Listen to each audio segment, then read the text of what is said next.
ำเภอกุสุมานสกลนครผู้ใดมาเห็นก็ต้องอ่อนช้อนต่างก็พากันชื่นชม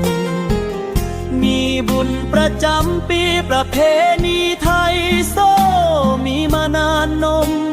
ใครได้มาเที่ยวชมนับว่าเป็นบุญอีหลี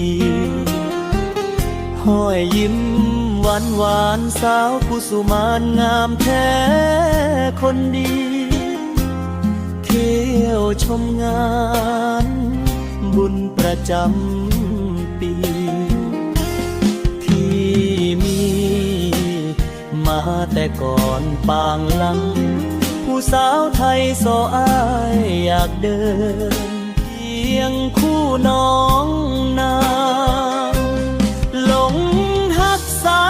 วกุสุมาน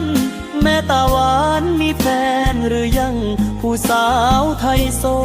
อ้ายขอเป็นแฟนจากคนได้บอกแม่นวลละอ้อได้มาพบพ่อก็เป็นบุญแล้วใจมาพบคนโกผู้สาวไทยโซอายก็ดีใจหลงฮักสามใบสุขใจเมื่อได้มาเห็น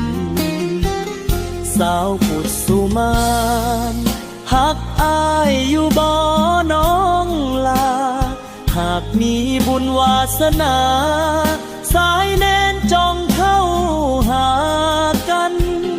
ได้มาพบพ่อก็เป็นบุญละนาจอมขวัญหลงฮักสาวกุสุมานโอ้แม่ตาหวานผู้สาว